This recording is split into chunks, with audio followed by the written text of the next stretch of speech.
This is the story of the little space station that could.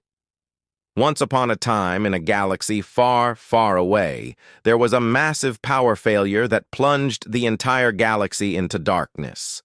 Massive stars went out one by one until every single star in the sky was extinguished. All throughout the galaxy were advanced space stations that had their own emergency beacons to light up in the event of such a catastrophe. But after so many millennia of peace and prosperity, those beacons had grown rusty, and the memory of their purpose had been long forgotten. Until now. One small space station woke up from its long slumber.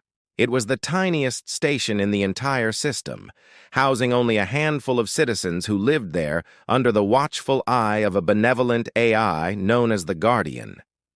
The Guardian had kept the station running for centuries, with its minimal complement of solar panels and fusion reactors, collecting data for the long-extinct galactic government and hoping for the return of the light. It had watched as one by one the stars around it had winked out, plunging the universe into eternal darkness. Yet it never lost hope.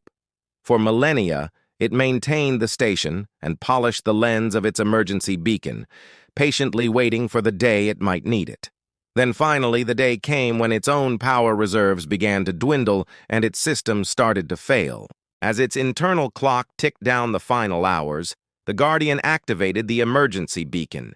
Its light, the first in an eon, pierced the cold void of space and sent a coded distress signal out into the darkness.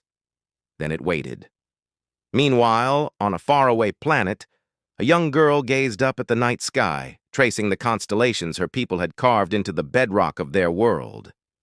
She had heard stories of the ancient catastrophe and the death of the stars from the dimming of the lights in her grandmother's eyes. She had never believed them, never felt the cold grip of fear that had driven her ancestors to carve their constellations into stone. No, she had always felt safe under the protective gaze of the stars. They were as constant and reliable as the tides on her home planet. But tonight, something was different. A new light had appeared in the sky, a beacon in the darkness, and it was calling out to her. As if by instinct, the girl rushed to her people's ancient archive, buried deep beneath their city. There, hidden within the bedrock, was an emergency beacon, dormant for thousands of years. With trembling hands, the girl activated the beacon. As its light flared to life, the girl felt a surge of hope. She wasn't alone. Across the galaxy, countless souls felt the pull of that single beacon. One by one, the ancient lights awoke and reignited, spreading the warmth of their light to every dark corner of the universe. As the last of the dying stars flickered and faded, the galaxy was plunged into total darkness. But now there was something different in the air, a sense of community, of shared purpose. For the first time in a very long time, the galaxy was alive with activity as ships and stations large and small emerged from the darkness, each bearing their own light.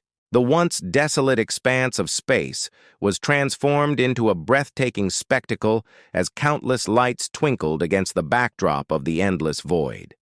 It was a testament to the resilience of hope, a reminder that even in the darkest of times, a single spark can ignite a universe.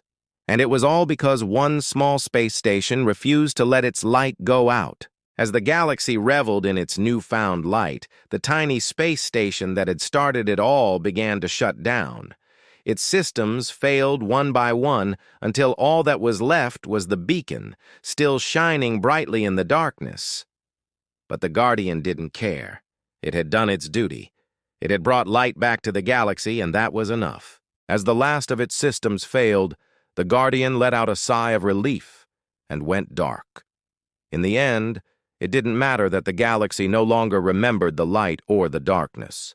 What mattered was that the light had returned, and all because a tiny space station hadn't given up hope.